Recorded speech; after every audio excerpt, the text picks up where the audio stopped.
Next, as we move into networking 301, I just want to talk a little bit about the engagement with the individual and some of the protocols and some of the etiquette that can be helpful, especially when you're dealing with consultants who are thinking about how you're going to interact with executive level clients. Etiquette actually is something that becomes very important in this part of your networking. What are the social norms and the levels of sophistication that are important? How do you, through your interpersonal skills, generate warmth and enthusiasm and show comfort and confidence in a situation? How do you leave a lasting and positive impression and show that really you're the person that has the right level of fit for the consulting organization? So there's a whole set of norms and social behaviors that you want to be aware of. This is also a place where cultural differences can have an impact, so that's something to take into consideration. Your aim is to build advocacy. When you're meeting with an individual, yes, I've said early on you're learning, but at every step of the way, you're trying to create an individual who's going to be an advocate for you, whether it's to help get an interview or once you're in the interview process to really help along the way for you to secure an offer with that firm. Advocacy oftentimes is about likeness, being energetic, being upbeat, having great conversations, showing your interest and curiosity about others, and conveying that sense of loyalty and commitment to what you're pursuing. These are often intangibles, but they do come through as an important part of the hiring decision. I think consulting firms are definitely hiring for talent. They're looking for smart individuals, but in the case of a tie, personality can be the tiebreaker. Your actions then in building the advocacy, when you're going and meeting with someone, you want to show personal interest. You want to show interest in their career and their work. Maybe as the conversation flows, you can progress a little bit outside of the business setting. Not too far, but appropriately outside of the business setting. Many individuals have hobbies and interests and things that define who they are and their curiosity, and engaging in those conversations can help the flow and help the connection.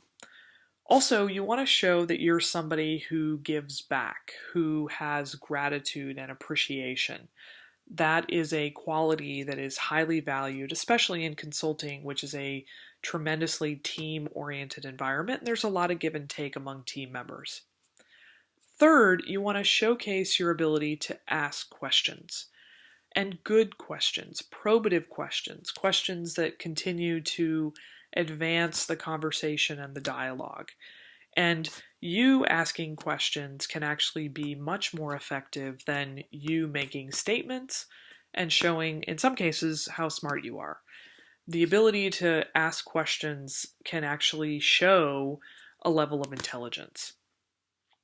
And then, of course, the fourth thing that you want to do in different ways is to demonstrate your value, how you could contribute to the firm.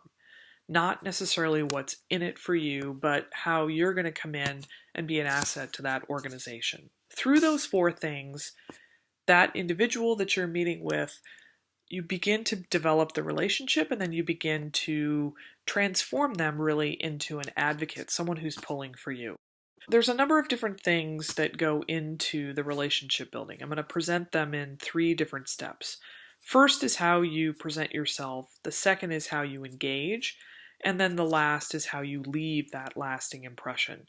By doing all these things, you can display confidence and show your comfort and also create comfort on the part of the other person. So in presenting yourself, really be thoughtful.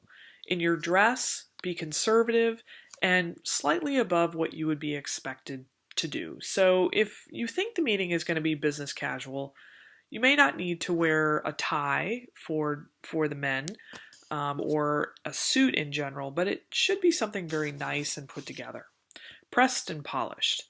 Think about your eye contact, the way that you shake hands, your greeting and the energy, how you introduce yourself, how you're thoughtful in the world around you. Many times you're in restaurants or coffee shops. So, how do you engage with the individuals that work in that environment? That can be something that's picked up on in a subtle way. Then, in the time that you're talking with that individual, show how you can engage.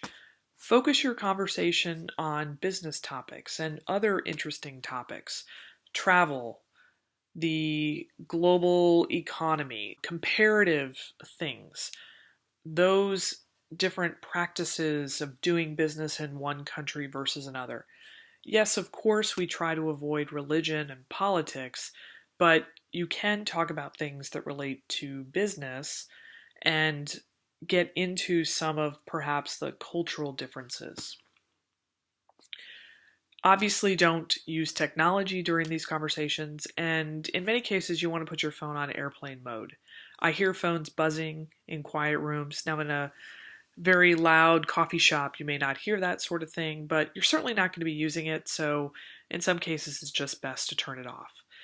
If there's eating and drinking involved, be thoughtful of that. Maybe your favorite beverage is a little bit complicated. I know personally when I go to meet with individuals, rather than ordering my favorite drink, which might be a caramel macchiato, I actually might get something a little bit simpler like a hot tea.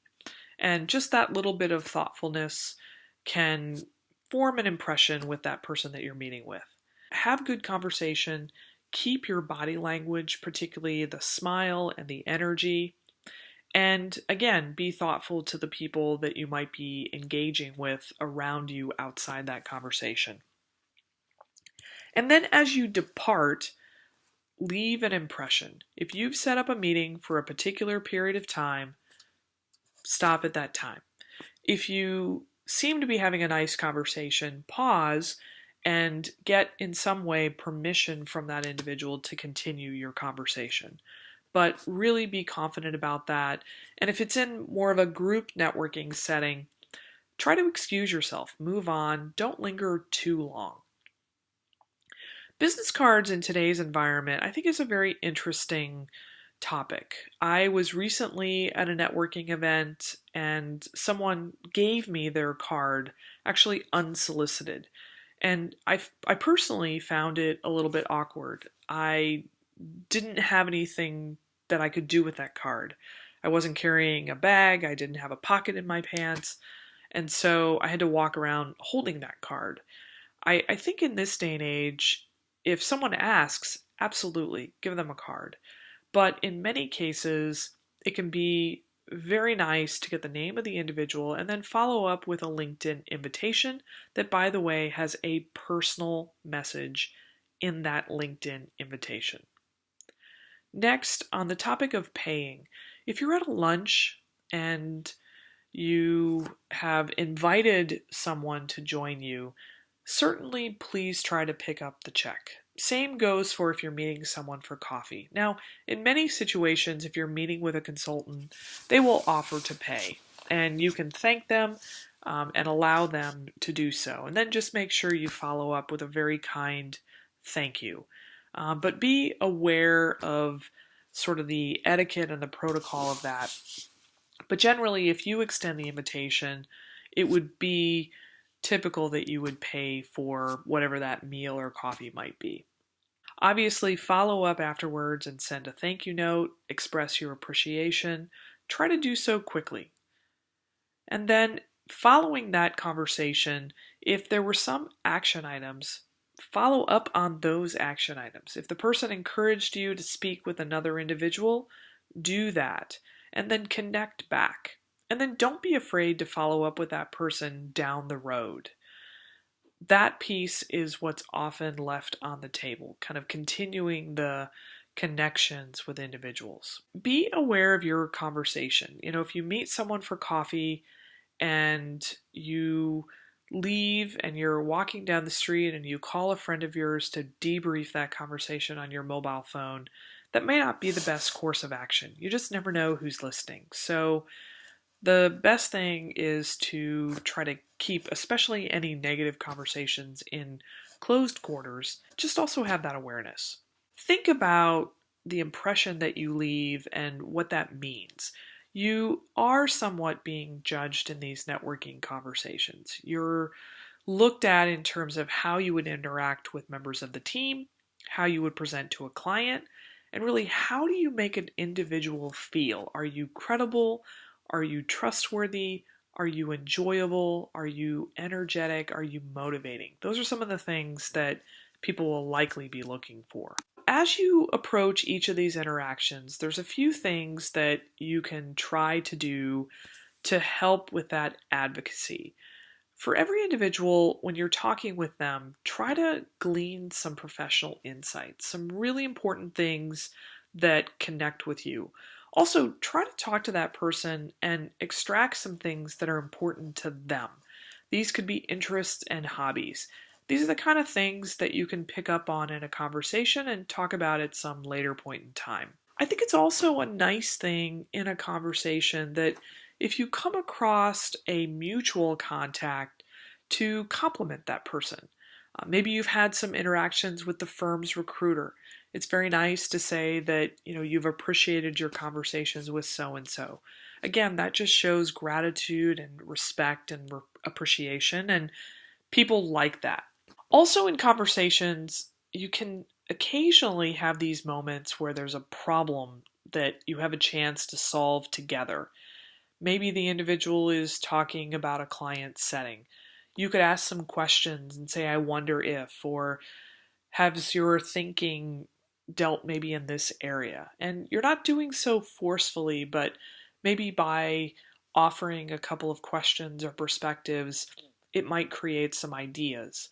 So you really have to see how that opportunity unfolds, but it's not a bad idea. I think one thing that's kind of interesting is the idea of a gift. I don't necessarily mean a physical gift, something that you mail, that you wrap in a package, but after you have that conversation, there may be something that you could gift to that person. It could be a piece of information, it could be a restaurant recommendation.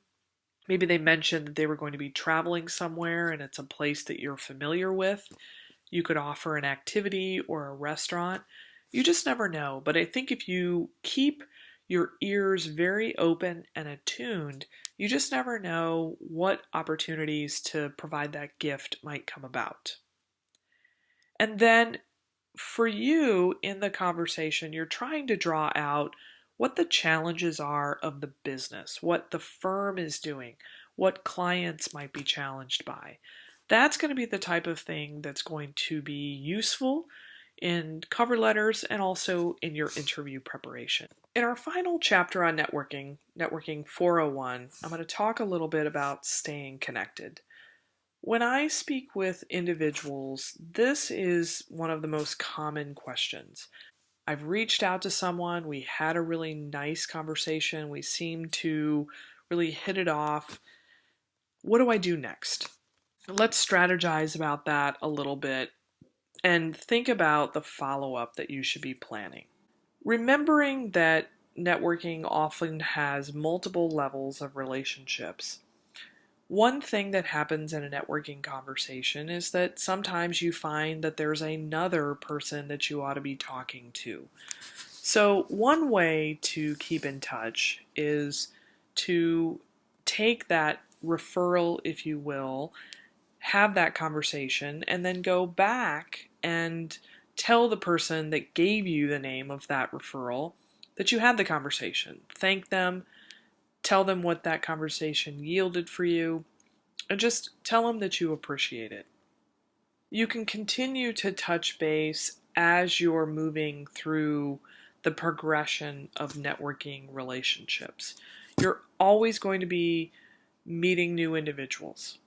The second way to plan for the follow-up is to consider those different types of networking conversations. So as I mentioned, the grouping of an advisory conversation, an exploratory conversation, an informational conversation.